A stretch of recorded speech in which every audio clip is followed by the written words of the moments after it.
My phone buzzed on a Tuesday morning. Mom had tagged me in a post. I opened Instagram, and there it was. The annual family Christmas card, my parents, my sister Mia, and Jake, her boyfriend of 8 months. All 4 of them, standing in front of the fireplace. Except there should have been 5. I stared at the photo. My spot, right between Mom and Mia where I'd stood for 27 years, was gone. They didn't just forget to invite me to the photo shoot. They photoshopped me out and replaced me with him. How do you erase your own daughter? The comments were already rolling in. Aunts, cousins, family friends. Beautiful family. Love this.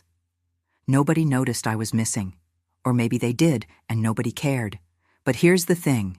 I had proof of everything they'd done, and I was about to use it. Before we get into that, drop your time zone below. I want to know where you're watching from. And hit subscribe because you're going to need the ending. 3 weeks later, Jake dumped her. And that's when I made my move. Let me back up.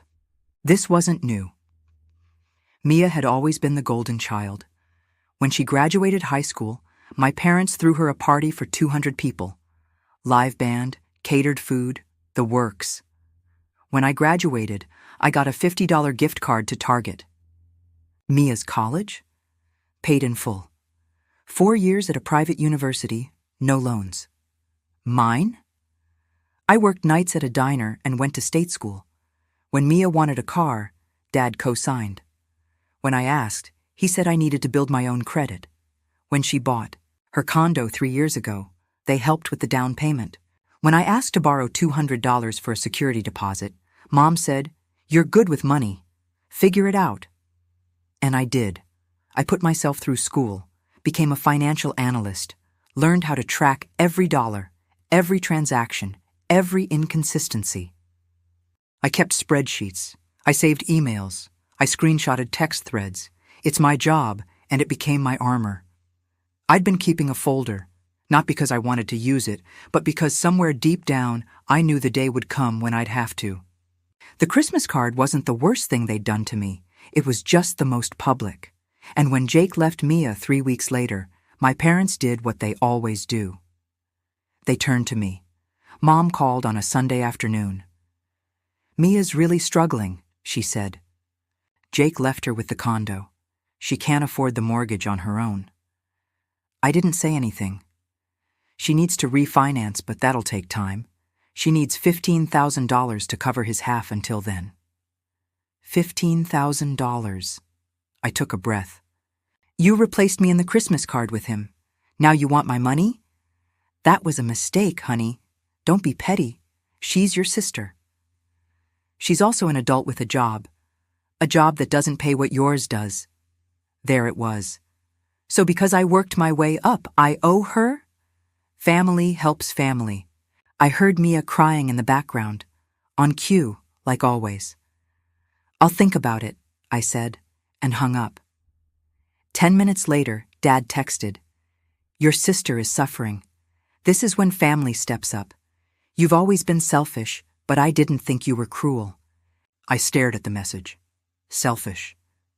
I'd put myself through college while they paid for Mia's spring breaks in Cancun. Cruel. I'd worked doubles while Mia got an allowance at 25. The next text came an hour later.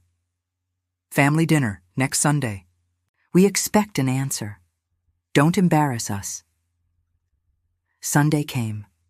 I walked into my parents' house and knew immediately I'd been set up. It wasn't just my parents and Mia. My aunts were there, my grandparents, 2 of my uncles. This wasn't a family dinner. It was an ambush. Mia sat in the center of the living room, mascara already smudged. Mom had her arm around her. Dad stood by the mantel, the same spot from the Christmas card. "Thanks for coming," he said, cold, formal. I sat down. Uncle Ray started. "Your sister's going through a really hard time. We all think the family should rally around her." "You make 6 figures, right?" Aunt Linda added. "What's 15 grand to you?" I felt the room close in. Grandma leaned forward. "After everything your parents have done for you, this is how you repay them?" everything they'd done for me. I looked around.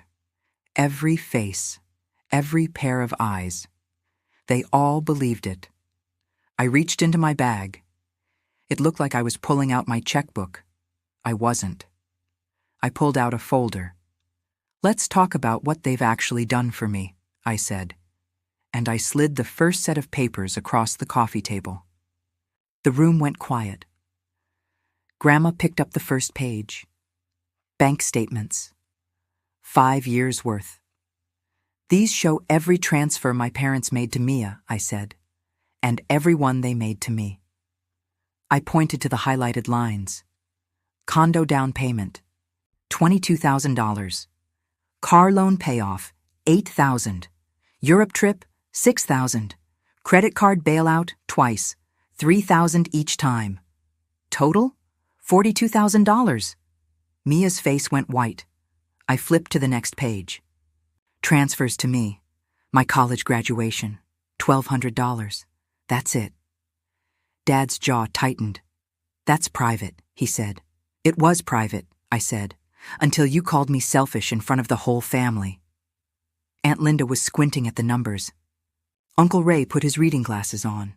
Mom tried to grab the papers. I pulled out 3 more copies and passed them around. "You said you gave me everything. I just wanted to check." Mia started crying harder, but this time nobody moved to comfort her. Grandma set the page down slowly. "Is this real?" she asked. "Every transaction is verified," I said. "I'm a financial analyst. I know how to pull records." Dad stood up. "You're tearing this family apart over money." I didn't blink. "No, Dad. You did that years ago. I'm just showing the math." Dad's face turned red. "Get out." I stood up slowly, gathering the folder. "You're not welcome here anymore," he said. "Not until you apologize." I walked to the door. Nobody stopped me. I got to my car, sat in the driveway, and waited for it. 3 minutes later, my phone started buzzing. The family group chat. Aunt Linda.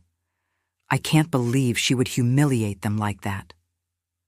Uncle Ray. There's always 2 sides. Maybe they had good reasons. Mia. She's always been jealous of me. This is sick. Cousin Jenna. Weaponizing money is so toxic.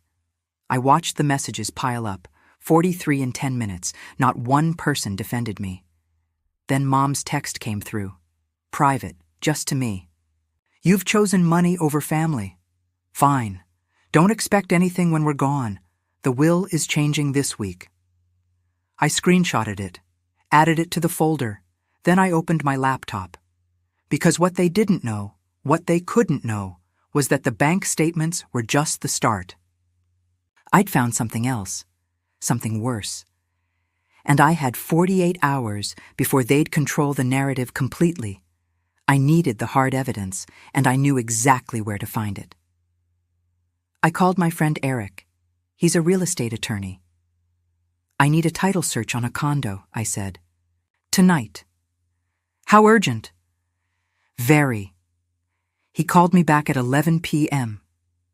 I pulled the deed and the closing documents. "You're going to want to see this." He sent the file. I opened it. And there it was, the down payment for Mia's condo. $22,000. Source of funds, trust account 4021. Beneficiary name, mine. I sat back. My grandfather died when I was 19. He left me $50,000 in a trust. For education and independence, the will said. Dad was named trustee. I'd get full access when I turned 30. I'm 29. I pulled my trust statements. The balance should have been $50,000, maybe more with interest. It was $18,000, $32,000, gone. I cross-referenced the dates. The condo down payment, the car payoff, 2 of the credit card bailouts. All of it came from my trust, my money, my inheritance. Dad didn't just favor Mia, he stole from me to do it. I sat in the dark, staring at the screen. This wasn't a family issue anymore. It was fraud. I couldn't sleep. I kept digging. I pulled Dad's business filings. His LLC is public record. And there it was. 2020, a $78,000 loss. I checked the date of the first trust withdrawal. Same month? He'd taken $15,000 from my account right after his business tanked. Then another 8, then 6, then 3. Every time he needed to keep Mia's lifestyle intact, he pulled from my future, and he thought he'd get away with it, because he planned to pay it back before I turned 30 and took control. But his business never recovered, which meant he couldn't replace the money, which meant when I hit 30 in 4 months and requested an accounting, he'd be exposed. So what do you do when you've stolen from one daughter to prop up the other? You isolate her. The Christmas card wasn't an accident. It was strategy. Make me the outsider. Build the narrative that I'm jealous, selfish, cruel. So that when I found out about the money, nobody would believe me.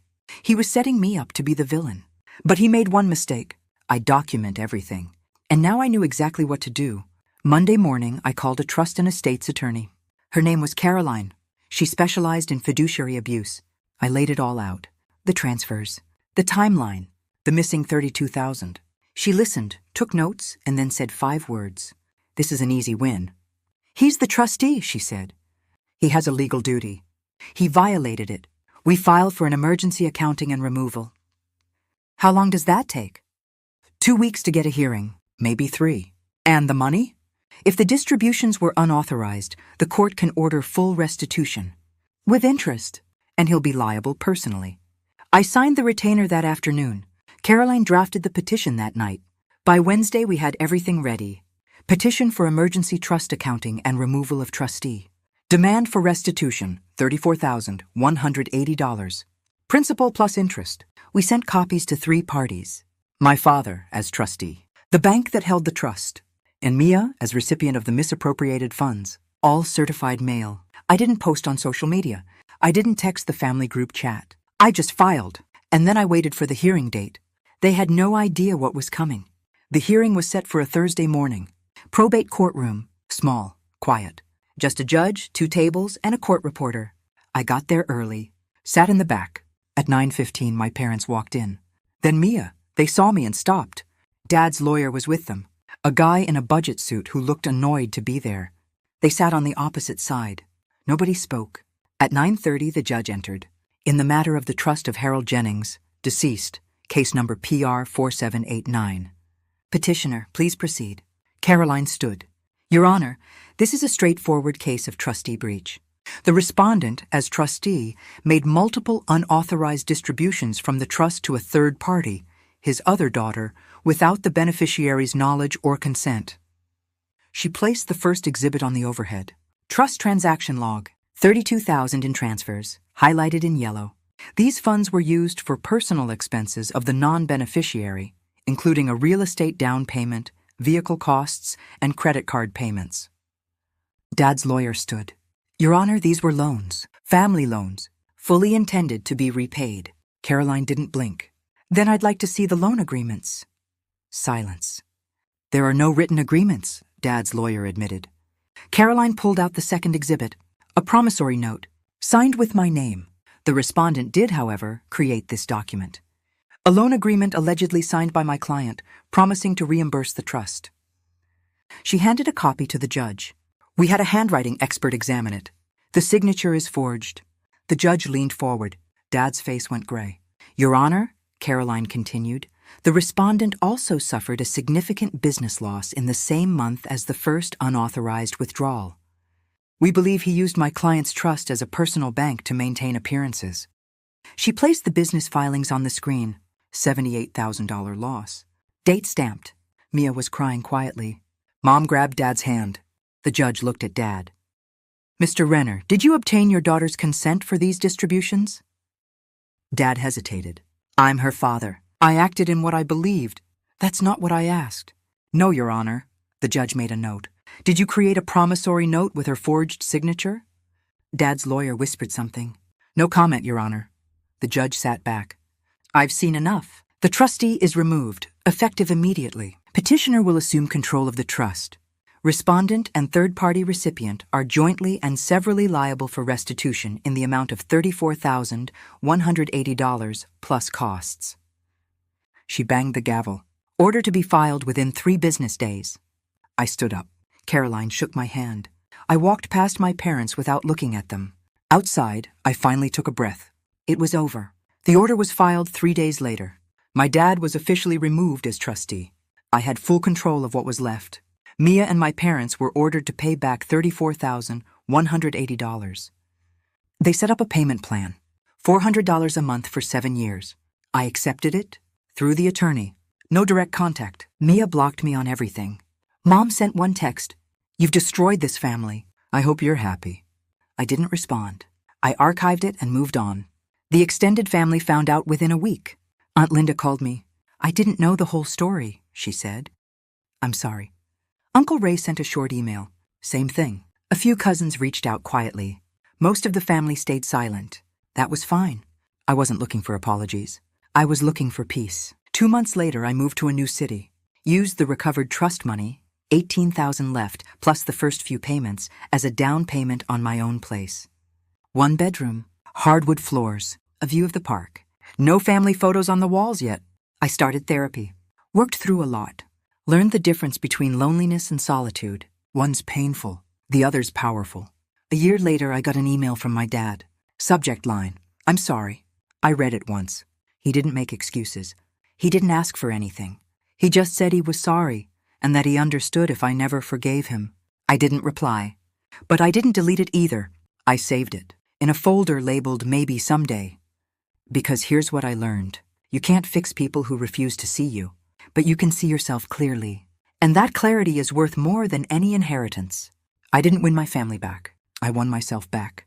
They wanted me to disappear quietly. I reappeared loudly, with receipts, and that made all the difference. So here's my question for you. Would you have taken them to court or just cut contact and walked away? I really want to hear your answer. Drop it in the comments below. And if you made it this far, hit subscribe. You're my kind of people. One last thing. This story is a fictionalized dramatization. It's not legal or financial advice. But the lesson?